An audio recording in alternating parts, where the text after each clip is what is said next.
When you engineer a steel bridge, you rely on solid mechanics. The material is rigid, fixed, and structurally predictable. But with continuous media, water rushing through a turbine or air wrapping a wing, the rules change. You are modeling a medium in continuous deformation. This matrix organizes that complexity. Because fluids are highly chaotic, trying to solve their behavior with a handful of disparate formulas is inefficient. Instead, we map them into 4 distinct physical quadrants. This roadmap allows us to isolate the specific forces acting on a system and determine which mechanical rules apply to the specific problem at hand.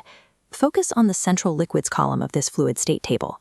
Unlike solids, liquids assume their container shape but maintain a strictly fixed volume. Notice the properties below. An ideal liquid has 0 resistance to shear stress. It flows. Most importantly, it is mathematically incompressible.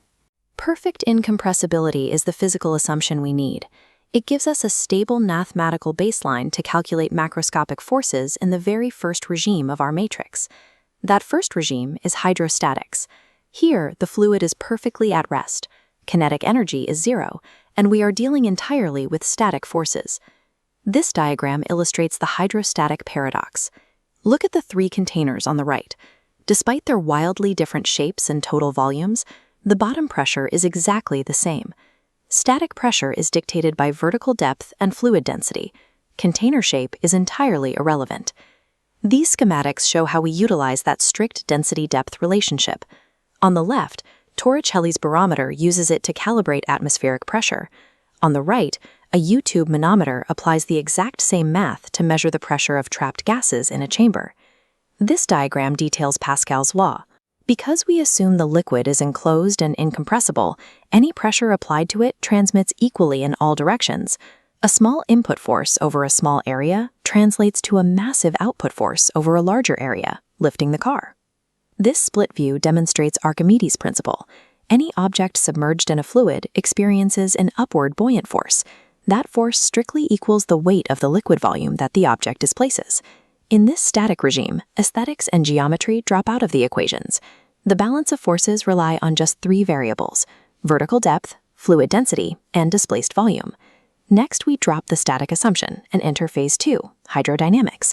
We introduce velocity. Maintaining the fluid is ideal and incompressible. This diagram outlines the continuity equation. Because mass must be conserved and the fluid cannot be compressed, narrowing a pipe's cross-sectional area forces a proportional surge in fluid velocity. This diagram maps Bernoulli's theorem, modeling pure energy conservation. The sum of pressure, kinetic, and potential energy remains a constant. Assuming level height, this reveals a locked trade-off. As fluid velocity surges, internal pressure strictly drops. These panels trace that inverse pressure-velocity relationship directly to real-world applied aerodynamics.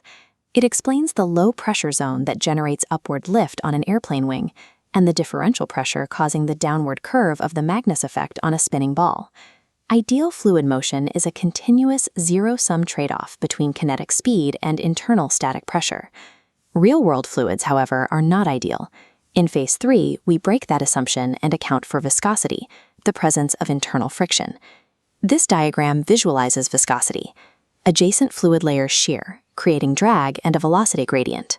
This reveals a temperature paradox. Heating liquids breaks bonds, decreasing friction, while heating gases causes rapid molecular collisions, actively increasing internal friction. This graphic maps Stokes' law. An object falling through viscous fluid doesn't accelerate infinitely. Upward drag increases with velocity. Once drag perfectly balances gravity, the object hits terminal velocity, which depends heavily on the square of its radius. Viscosity is a constant mechanical tax on motion. Engineers must account for this continuous energy loss through shear friction when modeling real-world transport. Finally, phase 4 zeroes in on the extreme boundaries. This is where macroscopic models fail, and molecular tug-of-wars dictate behavior. This atomic grid shows a fluid at its boundary. Deep molecules experience net zero forces, pulled equally in all directions, but surface molecules suffer from unbalanced tension, pulling inward and causing the boundary to act like a stretched elastic skin. These comparison tubes display the meniscus tug-of-war, where the liquid meets a solid. Water wets the glass because its adhesion to the wall is stronger than its internal cohesion. Mercury does the opposite. Internal cohesion dominates, creating a non-wetting convex surface. These cross-sections show surface energy dictating physical geometry. Unbalanced boundary tension locks drops and bubbles into precise spheres. This same tension drives capillary action, governed by the short tube rule. In a cut tube, water doesn't overflow. The meniscus flattens to 90 degrees, neutralizing upward force. At these extreme edges, volumetric calculations are insufficient. The fluid's physical architecture is dictated entirely by microscopic intermolecular forces. This master matrix compiles all four physical domains. Hydrostatics, hydrodynamics, viscosity, and surface phenomena interlock to form a single comprehensive mechanical model. Modern engineering relies entirely on correctly identifying which of these constraints dominates the system.